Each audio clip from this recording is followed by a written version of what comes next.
Hi guys, thanks for joining me. Welcome to Advent.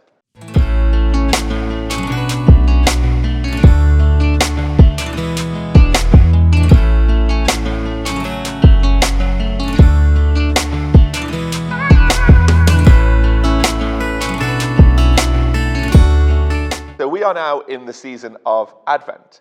Advent begins the church's year, and the church gives us a period of time to prepare ourselves for Christmas. The word Advent means, or comes from words meaning preparation or the coming. And we're preparing ourselves to remember the coming of Jesus, but also to look ahead to when he comes again.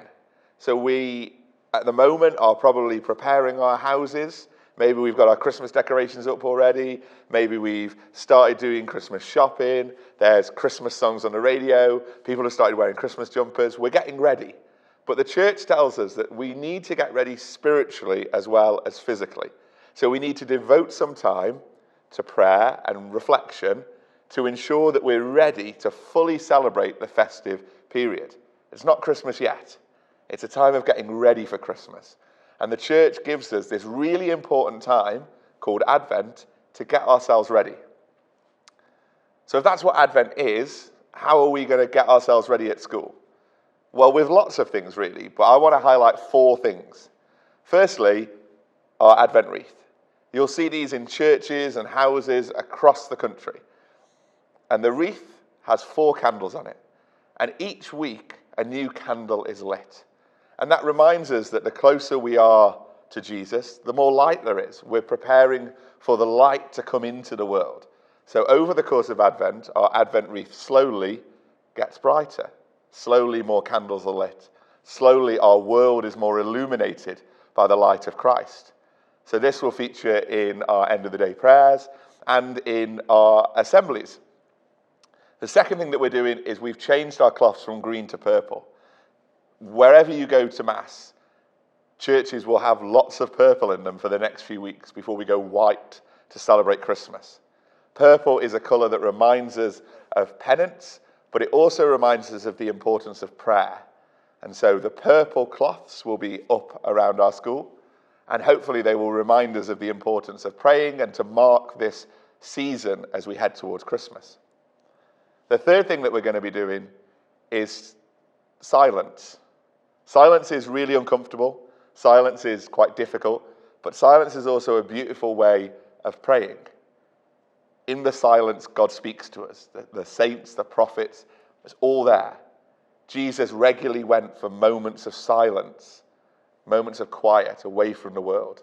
And in the busyness of getting ready for Christmas, we can often lose sight of what we're getting ready for amongst all the excitement. So having time to be still and silent is really useful and really powerful. And so our end of the day prayers will have a short reflection and then end with silence to give us an opportunity at the end of the day just to be still and calm and to reflect on what is to come. And the fourth thing is that in our chapel on Wednesdays, we're really fortunate to be welcoming Father George. Father George is the priest at St. Patrick's, and Father George will be in for both lunchtime slots each Wednesday. And on those days, we will have adoration. So we will have moments of prayer with Jesus.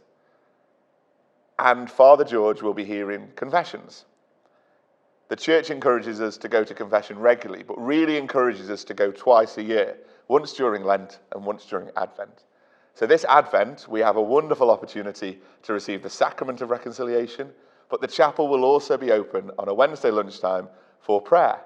So the Blessed Sacrament will be present, the chapel will be quiet, and if you want a space of prayer and reflection before Christmas, and I really would encourage you to engage with it, then come along to the chapel on a Wednesday lunchtime and also to meet Father George. So those are the 4 things that you'll see around school. Our Advent wreaths will get brighter as we head towards Christmas. Our cloths have become purple. We've got silence at the end of the day prayer. And on a Wednesday, we've got adoration and reconciliation.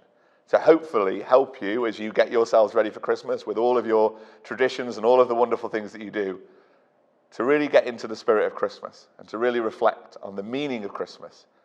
That the greatest thing that's ever happened is God becoming man. I hope Advent is a wonderfully prayerful and reflective time for you. See you again soon. Goodbye.